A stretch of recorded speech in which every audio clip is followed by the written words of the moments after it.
What is up, dudes? Lady dudes. Welcome back to Just Nuts, guys. Today, you saw the thumbnail, you saw the title of the video. We're doing a banlist prediction. I'm a Yugi tuber, so I gotta make one at some point.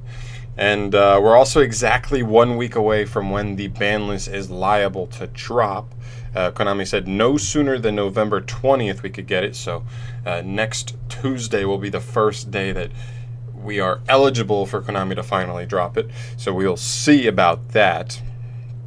I have a couple things that are kind of different, but I feel like a lot of people are on the same page, so this may seem a little basic, but it is what it is. We're just in a basic place right now where a lot of people want the same thing, and I don't blame them because that thing is correct. It's like just a better game in general. So, without further ado, I want to get this out of the way before anything else. Firewall Dragon, we all know it's a main character's boss monster in the show. So we've seen multiple ban lists where a lot of people wanted Firewall gone. It's still not gone. We probably won't see it gone on this one, not until like the show's over possibly. So everybody would love for Firewall to be gone, but let's assume it's not gone when we go through the rest of this list. Although I would love nothing more. Like, literally, if the ban list was just Firewall Dragon to 0, I think I'd be down with that. And I think a lot of other duelists would be as well. So, first cards we have here are Cannon Soldier. And I have Cannon Soldier here, but this could be all of the tribute burn cards that aren't once per turn. So, like Shadow Priestess of Ohm, Cannon Soldier Mach 2, Amazoness Archer, and there might be another one or two that I can't remember here, but you get it. All of them, like if they don't hit Firewall, I could easily see them just hitting these, just to like, you know, just more cards dying because of Firewall not being hit instead. Yeah, look forward to that. It's pretty basic though. I mean, these shouldn't be here anyway. Like, nobody's going to use these in a legitimate strategy outside of like an FTK, so why not hit them? Like, they're just not going to be part of like any good fun deck at all, so why not? Then we move to this card. This card needs to go. Like, after Firewall, I think this card is the second card that needs to go in Yu-Gi-Oh! It's just a card that can pull 4 cards out of your opponent's hand, and it's just too much. I don't think there should be decks that have like inherent ways to just do like cheap wins, if that makes sense. So like that's why FTKs are messed up, because like your opponent doesn't get a chance. Like if they didn't draw hand traps, your opponent has no chance. You just go through your combo and you win right there. They have nothing. There's nothing they can do. There's no interaction. As well as like Trick Stars and like the Reincarnation Droll combo. Like that combo's fucked up just because the duel can just be over right there if they resolve that. As well as Topologic Gumblar Dragon, how like if you resolve Gumblar, it's like an alternate win condition other than like actually dueling your opponent. You just win. You just pull 4 cards out of their hand, and it's too generic and too easy to make in like these link spam decks like Goki and the Dark Warrior deck, and it's just wrong. It's just wrong what it does. So I absolutely think this card needs to go to 0, because I don't mind extra links. Extra links are breakable as long as you bait the Tri-Gate with enough cards left to like do your own combo. You can break through extra linking, especially without like goblins, so you can still target their stuff. I don't think extra links are that bad. I think they're still tough, but yeah, but they shouldn't be an extra link with 4 cards out of your opponent's hand, because that's like nearly impossible to break. So Gumblar, gotta go. Then we move to Soul Charge. This card's on here for like the same reason that like that grass looks greener got hit in the TCG, and that's pretty much the fact that like when grass even at 1, it was just a card that like if you resolve it, you just win the duel. Like the duel's over, you just win. Like you're gonna get so much advantage off of that card that like, what's the point? It's like an alternate win condition in and of itself, and Soul Charge kind of the same. It's another sacky card like that. It's not as sacky, I would say. Actually, I don't think Saki's the right word, because you can't use this like late game, because if you've already taken too many life points, you're limited on what you can do. But like drawing this going first, especially in these combo decks like Goki, oh my god, their board gets insane. Absolutely insane. So I think this card is just wrong for what it does. It's just too strong in a game where we can put so many resources in the graveyard turn one. That just gives us this card speed and power, and it's just too strong for where the game is right now. So I think it needs to go. And then on the same facet, card destruction. As long as dangers are like as relevant as they are, card destruction like probably shouldn't be on the list. I think there are restrictions to card destruction, because you can kind of through a combo put Soul Charge in there, but like through comboing you can't guarantee you'll have the right cards in hand to use this. So I think there are some things that make this more acceptable, just because you need to be playing a deck that works with it, like a danger deck or a BA deck or whatever, something that has a lot of graveyard use out of the cards in your hand, but also you got to draw it with stuff and you got to play around it.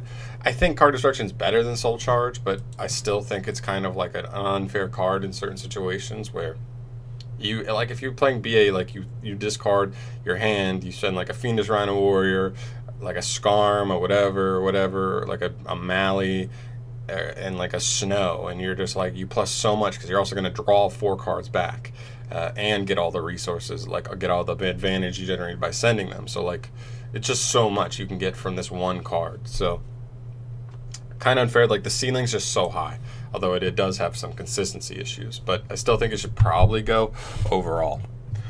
Then we have Red Eyes Flare Metal Dragon. This one only recently I have been made aware that there is an FTK with Flare Metal Dragon, because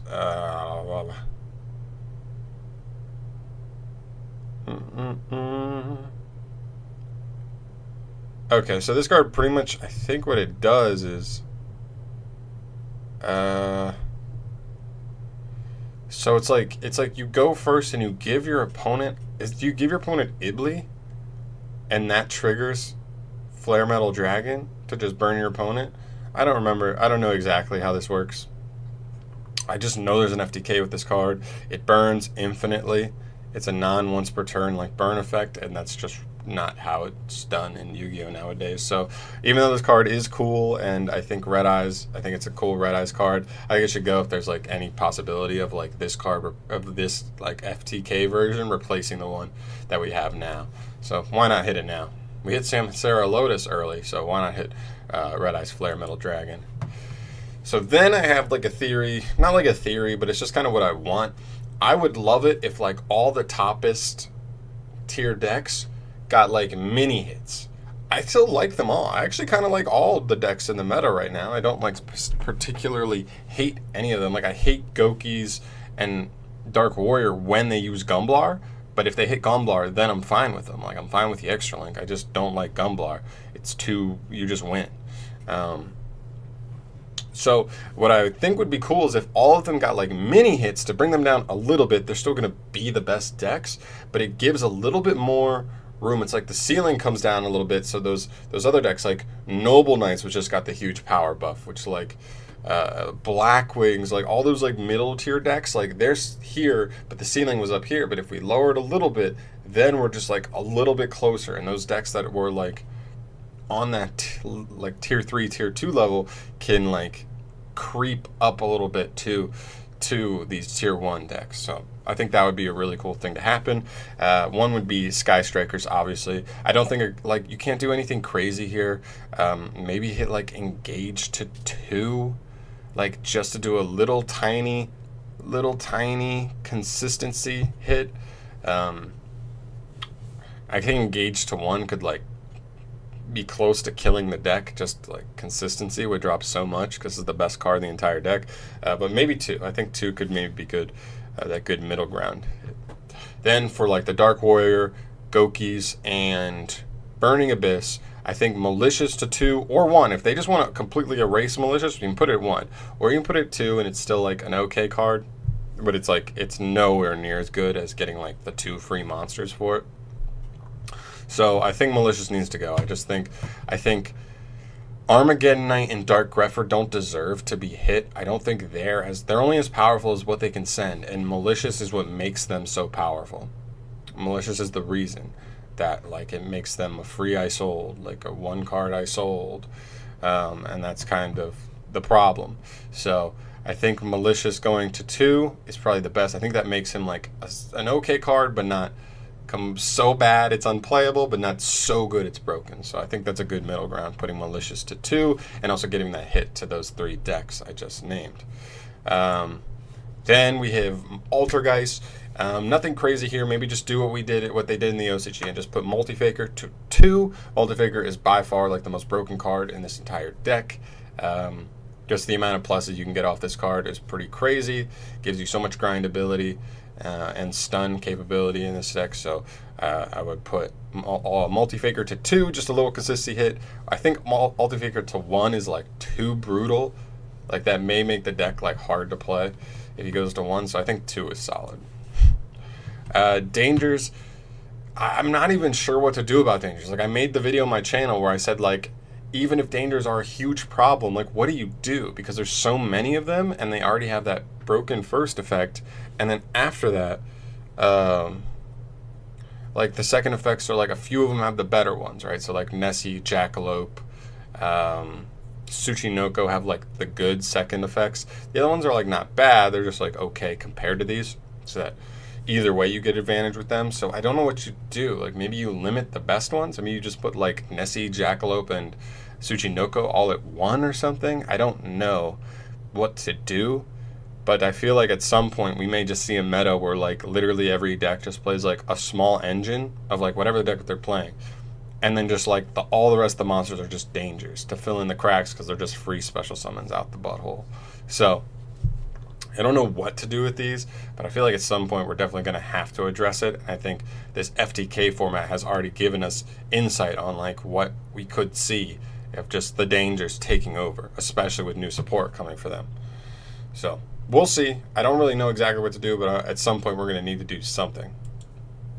Then for Thunder Dragons, we saw it in the OCG. Gold Sarcophagus went to 1, I believe, and I wouldn't mind if that happened here. It's like Foolish Burial. It's like a weird Foolish Burial variant that banishes instead of sends to grave. So it's not as good, but in specific decks it is as good, like Thunder Dragons. So just putting it at 1 I think would work, and I think that gives them more wiggle room in the future to make decks that deal with banishment as well, because I think that's a cool strategy. Or not a cool strategy, but a cool like deck idea, especially building decks that deal with the banish zone. Like Ritual Beast, I thought was a really cool idea, making that a resource pool, because not like there's like no decks in the game other than like Thunder Dragons and Ritual Beasts that use the Banish Zone as a resource pool. And Thunder Dragons don't even really use it as a resource pool because they don't pull them out of banishment that often. They can like recycle them, I think, but not actually use them as a resource pool. So I definitely think this going to 1 would probably be correct for the future. And then for decks like Palios, and I guess True Draco would play Rivalry, and Altergeist sometimes play Rivalry. I just think these cards are a little unfair for what they are. Like, these cards are made so long ago and they were not designed to be used like this, and they are now. I think they're a little bit just like too powerful in the right matchup against a lot of decks. Like Gozen is like so strong. And I don't think you need to get rid of them completely. Maybe just put them to 2, even if it's that small of a hit, or put them at 1. If you want to put them at 1, then they're just strong, floodgates you can draw 1 of. Like Palios, you're playing this anyway. If it's at 1, 2, or 3, you're playing it just because your entire deck is Aqua Water anyway, so it doesn't matter. So I feel like I just feel like they're like so powerful, and we've seen decks that like do not deserve to be as powerful as they are, but they're just able to play cards like these that are just such powerful floodgates. And so just decks that have no business like winning do, but it's not the deck that's winning, it's literally these floodgates that are winning. So I would not hate it if these got a small hit to them. I don't want them completely banned, just lower the numbers so you can't as consistently draw them. And then another card, I talked about this earlier, I hate decks that have that alternate broken win condition, like Reincarnation Droll. We saw it in the OCG. I said that multiple times, but the OCG just does it better. They just do Yu-Gi-Oh better than us. It just is what it is. But we still got to try our best to at least match them. And that is dropping Reincarnation to 1. Because at 1, it just doesn't do much. Like you can still technically draw Reincarnation to somebody if they add something first.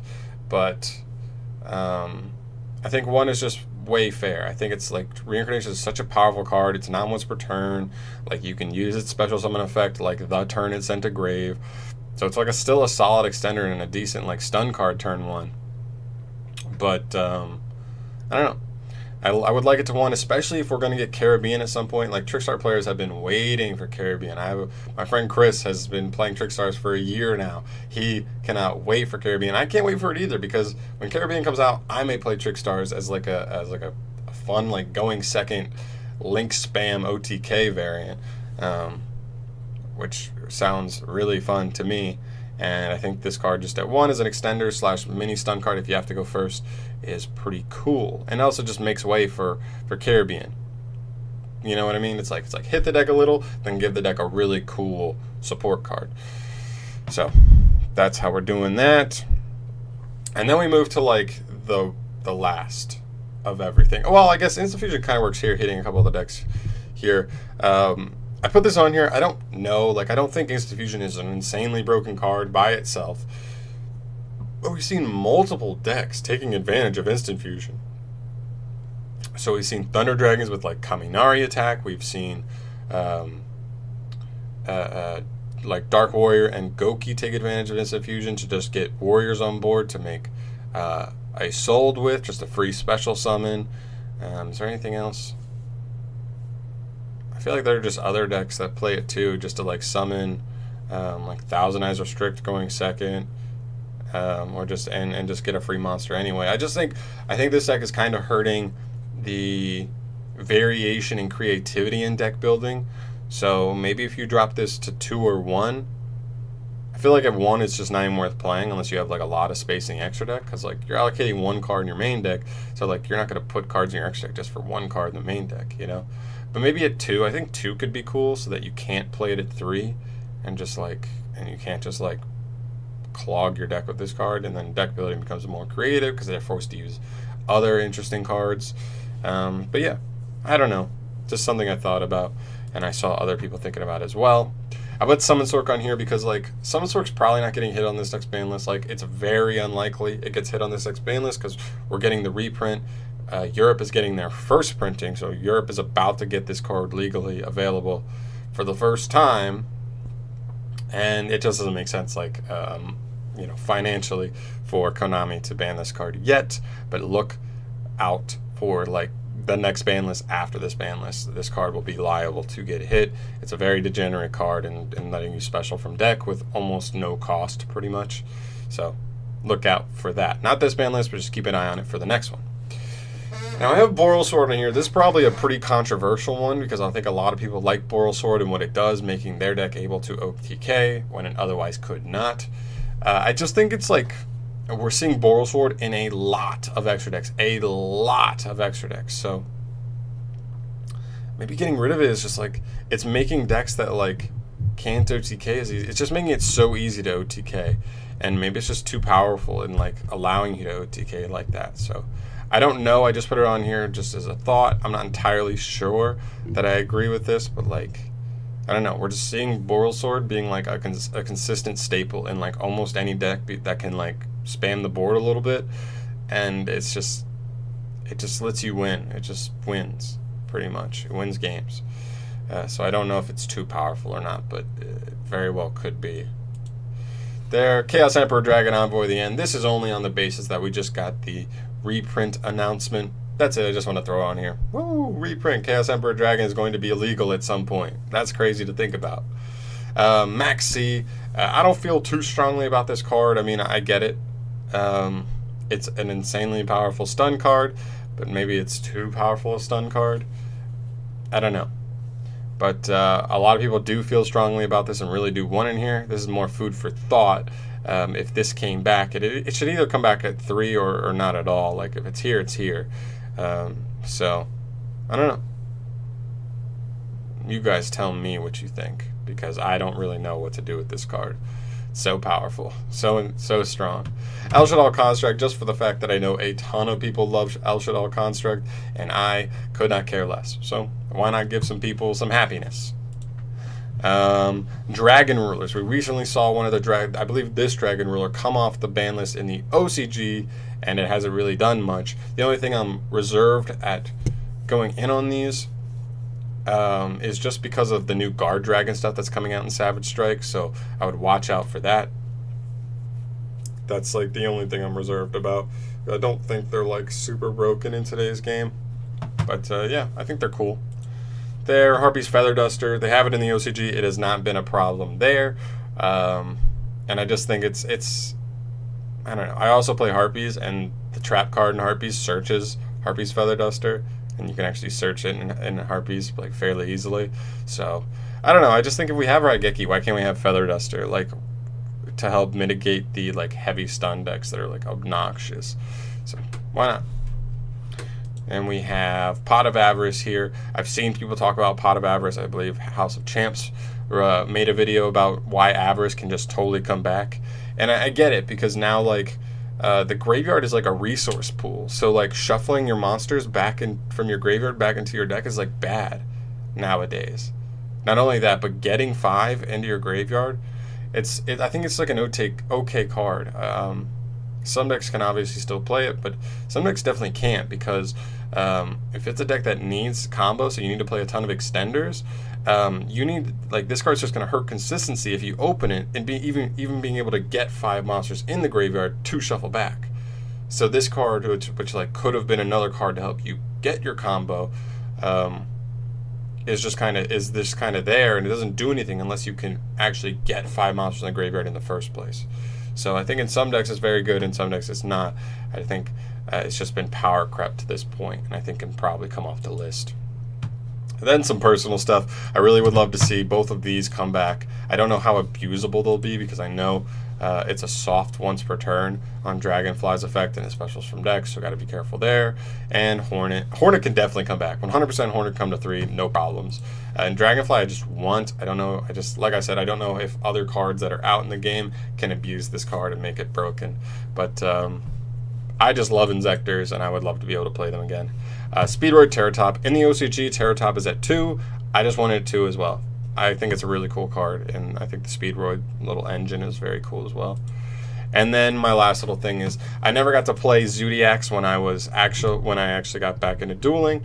And if you know, like, I know if you played Zodiac format, I heard it was terrible because Zodiacs were just everywhere and nobody could deal with them. They were topping, like, they were getting like 3/4 or more of like every top slot in like in a legit event, which is just a problem. But it's been a year and a half.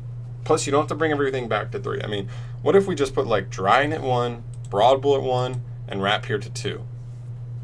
I'm thinking where the game is now, I think the decks would definitely be playable as like a rogue strategy, but I don't think the game just immediately, or the deck just jumps immediately to like meta relevancy again.